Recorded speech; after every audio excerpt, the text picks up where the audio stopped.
family. Welcome back to another weekend vlog. Child, that's bright. I just got home from the gym. After the gym, where did I go? Went to the grocery store and I went to, yikes, Amazon returns.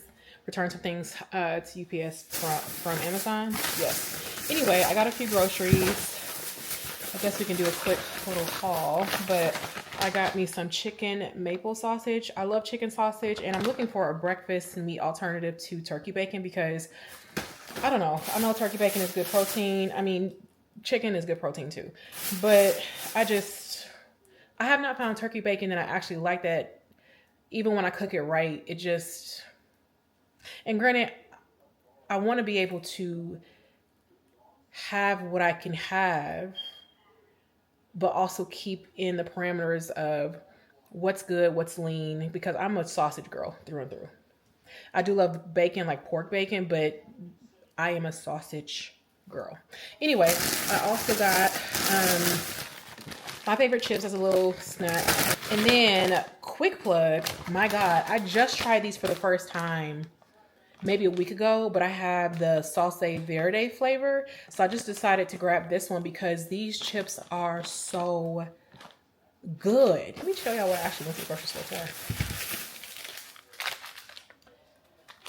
And I make no apologies because I am pretty disciplined with my food and the way I eat. I can't tell you the last time I've had like straight up fast food. I don't do fast food like that anymore. I mean, granted, I was never a fast food girl like that anyway, but like I couldn't, like, especially when I was hitting y'all with this 40 Days of Discipline series, behind the scenes, I wasn't doing fast food. I was limiting my sugar intake. I wasn't doing cookies, cakes, candy, none of that. I was trying to be mindful of my diet during that time because I do want to lose more weight. I want to lose like another 10 or 15 pounds. That's a different conversation for a different day. So we're going to get cleaned up first because I actually want to thaw out what I'm going to have to eat. I made this yesterday. It was so good. I'm gonna unthaw some swordfish. I love swordfish. I had it for the first time years ago when I was at Nordstrom so every Nordstrom has a restaurant in it. If you didn't know, every Nordstrom has a restaurant, a cafe, something.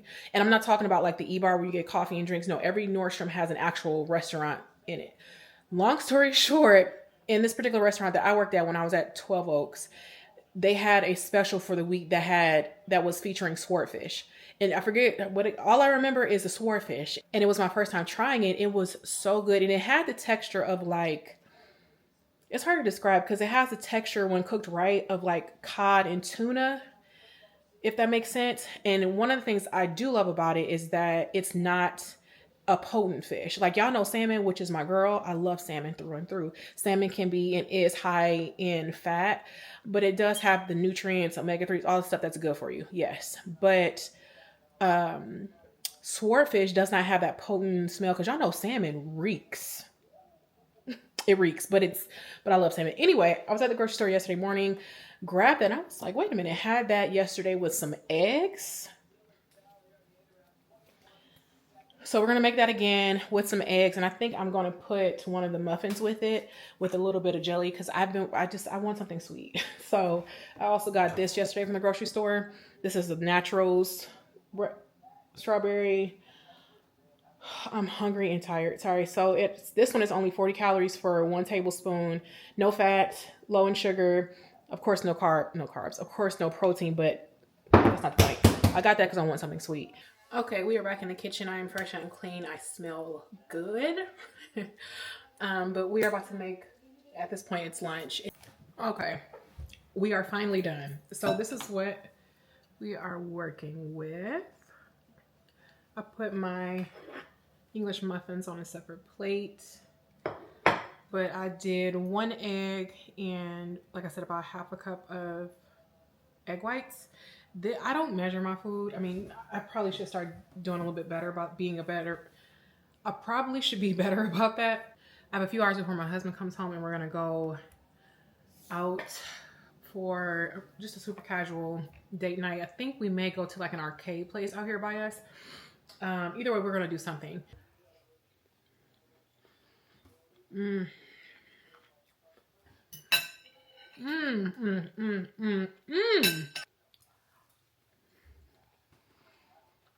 Okay, bye. Bye. So I just shared a reel on Instagram, and it was something that came up in conversations I was having with some of my girls this week. And there was a point where I was expressing with them just where I've been and just what's been on my heart. And we're going to fix that beep. We're going to fix it. I remember saying to them, there is no plan B. It's God or it's God. Why do we look? Why do I look for secondary options? The Bible says in John 14:6 that Jesus is the way, the truth, and the life. And whatever path we're navigating in this season, no matter how hard things may be, even the things I'm being made to confront personally in this season of my life, like I can't look for other outlets, whether it be for me to feel better, for me to just fix it and get it over with. It's God or it's God. He's going to both be the way, according to John 14:6, and he's also going to make a way. I think we have to stop thinking that there are secondary and alternative options. And this is a separate conversation than the help that has been available to us in trusted people and in safe spiritual counsel and leadership and the right therapist and community. This is not that. I'm talking about there is one way. And this is not even geared to like the conversation of eternity and sin. I'm talking about when we just navigate life day to day, and sometimes we get tired and frustrated. Like we shouldn't turn our gaze from anything or anyone else. Our gaze should be fixed and focused on Jesus. And I'm talking to myself first. And I think in the midst of the world that we live in the flesh, like our bodies that give us world consciousness, sometimes we just want something else to make us feel better, something else to kind of relieve the stress, relieve the pain, relieve all the things that we feel in our physical body and within our emotions.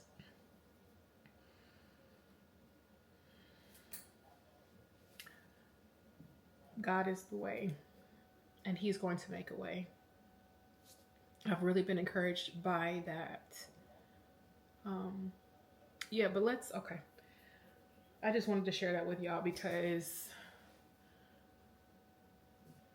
when I share content here on this space or on social media, I don't ever want it to be. I've been emotional, not even emotional. I'm in a very different place with God in this season, and I don't even mean that in a negative way. Like I'm very sensitive, and I'm grateful for that. But I told you, I'm that girl. I'm the daughter who's had to learn things the hard way. I'm the daughter who has made mistakes post salvation. We don't want to talk about that, and we don't talk about how we have to navigate failure after salvation. We don't talk about what it looks like to actually go out through this process tangibly of sanctification, which is a lifelong journey with God.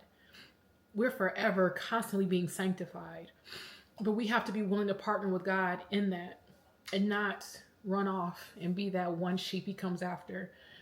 My favorite parable is the 99 sheep and the one he goes after, because I remember like it was yesterday. This was actually probably 2 years ago now. I was at church and I was serving and I was on the pulpit this particular Sunday, and it was just a very, very spiritually tangible service. It's hard to describe. If you understand, you understand. Point is, a pastor at one point reaches out for my hand, and I'm thinking like, okay, but he's reaching out for my hand, and I put my hand in his hand, and when I did that, he kind of pulled and pulled again and like pulled, and not in a dramatic, aggressive way, but he pulled and he pulled and he pulled, and I knew in that moment it wasn't him, it was God. It was God, like, daughter, let's go. Daughter, what are you doing? Like, let's go. It's time to go. I knew it wasn't just this moment I was having with my pastor. It was me and God and him coming to get me. If you're listening to this, you're watching this, the Bible says we can make our bed in hell and he will find us. There's no place we could go that he won't find us and know where we are and come get us.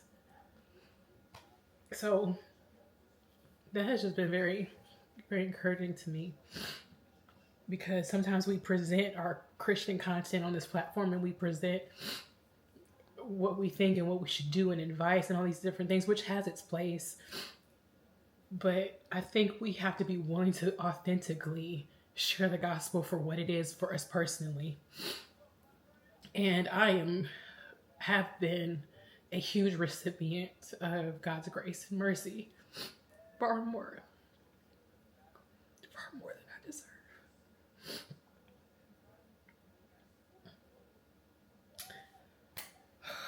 So I'm grateful. I'm just very grateful. Things may not be the way I want them to right now, but God, He has encouraged my heart. He is the way, and He's gonna make a way. Anywho, I think I'm gonna transition into the dining room. I just uploaded a reel, and then I put it on YouTube because, to God be the glory, we're growing on YouTube. So, and I want to keep that momentum going. But with that being said, so y'all gonna hear it before Instagram hears it. But so the next series we're about to do is a fashion series, because the reality is, since I started my health and fitness journey, like it happened locked in, I've lost just over 40 pounds now. And with that, a lot of my clothes either don't fit. I have a ton of clothes I want to donate, possibly sell. And then I just feel like my style is way different than what my closet reflects right now. So I was thinking about, like, I want to get back into sharing fashion content. What does that look like? Because I haven't been buying a bunch of clothes because I didn't want to buy clothes in the midst of me losing weight. And to be honest, the clothes that I have bought over the last like 6-ish months have been workout clothes. You know, so anyway, granted, I have clothes that fit. Let me not be super dramatic about that. But the clothes that do fit and that I do reach for a lot right now tends to be the same rinse and repeat things, which that only works over so many times. Anyway, I was in the car the other day. I think this was the other day. I was in the car and I was like, okay, God, what is it that you want me to start sharing next? What does this look like?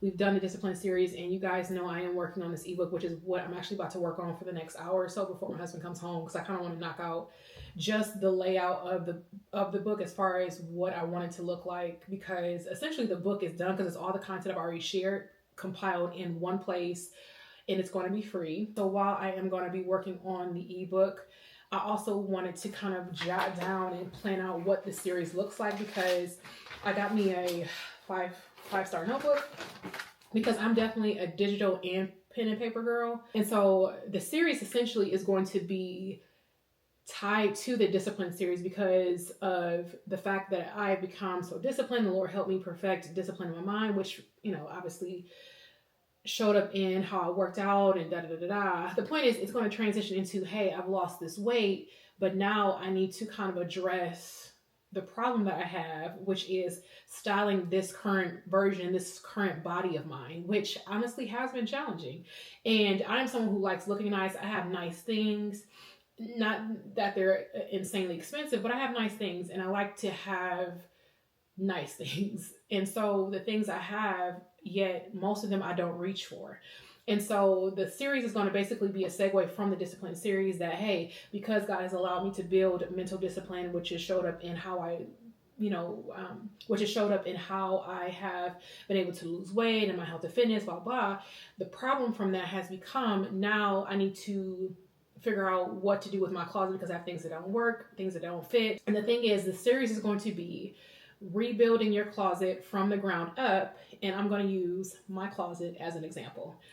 I love this, and even the idea of how, like, almost like the trailer that leads into this series I'm going to do, I think I love the idea I have. Granted, I have styling experience professionally and personally, so I've styled people in real life, actual people who have paid me. I did styling a lot when I worked at Nordstrom, so I do have professional and personal styling experience. But with that being said, this series is going to literally be from the ground up, because I'm the girl who likes to shop. I'm the girl who likes adding new pieces to her closet every season. I'm not saying you got to spend $1,000 every season on new things, but I just always like refreshing my closet with whatever is trending, depending on what it is, which is another conversation. Actually, we're going to put that as one of the topics in the series. Let me stop talking because I want to get some work done, and then I'm probably going to check in with you guys when we're headed to dinner later. I think we're just going to go out to eat. I thought we were going to go to like this arcade place near our house where you can eat. They have miniature golf, putt, all the things. I think axe throwing. I could be wrong. Point is, I think we're just going to get something to eat, call it a night. So I'll probably pick you guys back up when we're headed out for dinner.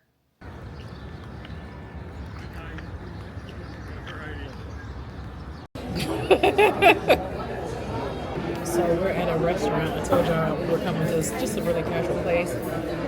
Y'all, why did somebody ask my husband, "Are you a football player?" If you see him in person, you would know why she asked that. Yeah, I just got some Caesar salad. We love Caesar salad, but I also ordered fish and chips. All my protein today has been fish, which is crazy. We're having a conversation about how absurd it can be, or it is, that some people pay an absurd amount of money to go see their favorite artists in concert. So like $1,000, $2,000 tickets to go see Chris Brown, Beyonce, even Taylor Swift dropped her album last night. Anyway, point is, I'm just like, there's no way I'll be paying $1,000 to see any artist. I don't like an artist, love an artist that much to go be paying $1,000 to go see them. And as I'm saying that, the one artist that came to mind that I reneged on immediately, and as I'm about to tell you who it is, my husband was like, because we're on the same page about this. If Michael Jackson was still living, y'all have a good night. You take care. Have a good one. They are smart. That was the couple who thought my husband was a football player. They were so sweet though. So it's such a pretty night, but we ate good. My stomach is proof of that. Hey guys, it is about, I think it's a little after 9 o'clock. I'm still baking these cookies. That is my treat to myself. I work really hard and I deserve a treat, right? It don't matter. I'm gonna have cookies either way. Anyway, I still have to do my skincare. I'm gonna do my skincare, all of my nighttime stuff, and have my cookies, and I will see you guys in the morning.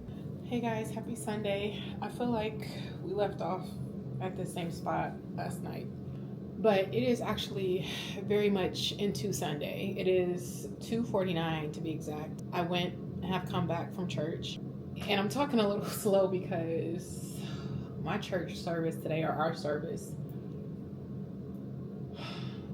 we've been in a somewhat prayer revival, and we've had, our pastor has had us put our prayer requests, prayer petitions up on the altar. And that's where they've been for the last, oh my goodness, I think like 2 months. We have oil up there that is being prayed over. Point is, lately our services have been so supernatural. And when I say supernatural, meaning just the presence of God is so strong. And yet, the church I attend, I've been here my whole life. My parents met at this church, got married at this church, even though they later, some years later, divorced. But I've been at this church literally my whole life. This church has been around for over 60 years now. My pastor is the youngest son of the man who started the church. I've been at this church my whole life. Being an adult and having my own relationship with the Lord, I've stayed at this church for many reasons. The church is a church that is known for not just the presence of God being there and hovering, and I get my church is not the only church. I'm not in any way insinuating that, but my church is also known for deliverance. And one thing I will say is I do understand that even in the conversation of deliverance, not every one will experience deliverance instantaneously. That happens for many people. There are some people who walk through what's kind of considered a progressive deliverance. Everybody's deliverance is not going to be instantaneous. Some people actually will have to progressively walk out deliverance. I don't even know how we got here, but the point is, I've seen people be delivered of the things that even movies couldn't touch, meaning demonic possession. I've seen people literally delivered from demons, and we don't like to talk about things like that, or we do talk about it, but we don't actually. I've seen, I've smelled, I've experienced, I've heard things with my eyes, with my ears, that movies cannot touch. There was a woman who had come to our church. Long story short, I'm gonna keep this short. And she was being delivered, and during the process of her being delivered, she was open to deliverance. I don't know why we're here, but just for the sake of the conversation, when you are someone who wants to be delivered or someone who is walking someone through deliverance, the person has to want to be free. That's literally the number one thing. My pastor has said this to us. They have to want to be free.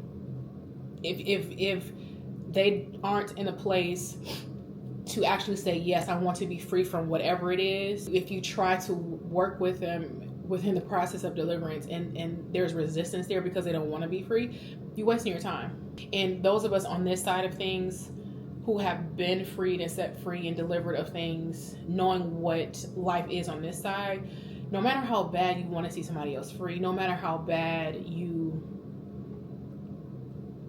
want to help, it's going to be a waste of your time and counterproductive if that person, if that soul does not want to be free. My point is, this particular woman had come to our church and she had been going there for a while. Long story short, the day that was this day that I remember, this day is branded in my mind, and many of my friends could attest to the same, because this was a day that I just will never forget. And long story short, she was being delivered, and there was a point where these demons were speaking through her. And at one point it said, I've been here since her mother's womb. And it's easy to say, well, my God, what did her mother do? You never know what happened to her mother that allowed that to be the state of her womb. You don't know what this person's or this woman's mother encountered, experienced, what she did or what she didn't do that caused this to happen within her fetus. This particular day, there were so many things that these spirits said through her. And I say spirits because she was arguably filled with what's considered a legion. Basically, a legion is a military term for a specific number of soldiers. In this case, she had a specific number in what would be considered a legion of demons. And that number, I believe, is anywhere between 4,000 to 6,000, if I'm not mistaken. Let me actually, hold on. I don't even know how. Y'all know I didn't get on camera to talk about this, but. So yes, it says a Roman legion typically consisted of around 4,200 to 5,500 legions, soldiers. I say this not to even share her business, and granted, I didn't say her name, but God knows who she is. I know who she is. I'm still even trying to be sensitive to her because she's a soul. And my church has walked through, helped people, deliver people through things like this for years. But all that to say, because I didn't get on camera to say all that, but all that to say, I'm just grateful that I go to a church where the Spirit of the Lord really dwells. He dwells there. I'm taught the truth of the Bible outside of people's opinions, outside of fanaticism, theatrics, all these different things that sometimes we see in the pulpit. I'm just grateful that I have a spiritually safe church home, a safe leader, safe church family. And people aren't perfect, churches aren't perfect. That's a different conversation. I'm actually going to work some more on this book and try to rest a little bit before our Lions play. The Lions play today, so we're going to go over to some friend's house and watch the game. But I did want to come home and actually work on this book and kind of gauge what type of content I want to put out this week. Even with the book, I don't want to rush through the book, even though I essentially have all the material for the book. But I also understand there's a sense of urgency behind it. Yeah, I told you we was coming to our friend's house. Chicken, grilled and baked chicken, homemade mashed potatoes with gravy, habit. This is what I work out really hard for to be able to have meals like this every now and then. But like, this is what I want. No, y'all know I love being in the gym, but no, seriously. These meals, when I can have them, when I told you I don't go off the rails on the weekend, I try to treat myself. All right, we are home. I didn't get much footage at my friend's house because we watched the game. Our Lions won. But also, I just be trying to actually be present. I was trying to work on my ebook, which I didn't really get a lot done with that. But all in all, it was a very perfect Sunday. Our Lions won, had time with loved ones. I think it's time for me to wash these braids. I'm actually ready to take them out, but I kind of want to give them I was about to say a few more weeks, child. I don't know if they're going to make it a few more weeks. I get really bored keeping the same style for a really long time. And I got these done. Oh my goodness. These have been in now for Labor Day, the 29th. The 29th of August going into September is when I got them done. Yes. So they have been in for a good amount of weeks, and to be honest, they have been holding up really well. I have been keeping my scalp and my edges oiled. I think it's time that I either wash them and wash my scalp or take them out, just because it's time. So I'm probably gonna figure that out this week. Whenever I do take these braids out, I need to get my own hair obviously treated, washed, and probably trimmed. But I do need to figure out this next style. I have loved these braids. So I'll put the colors below and who did my braids below. Love her down. She is my only braider. I will say for some people, everybody's budget is different. For some people, she can lean more to the expensive side, but I pay for experience. I'm someone who loves and will pay for experience, not just convenience. I will pay for experience. I think I'm going to, in the vlog here, I'm going to do my nighttime skincare routine and just call it a night. I have to get up at 4 a.m. Tomorrow's Monday. I love you guys. Thank you so much for watching this vlog and hope to see you in the next one.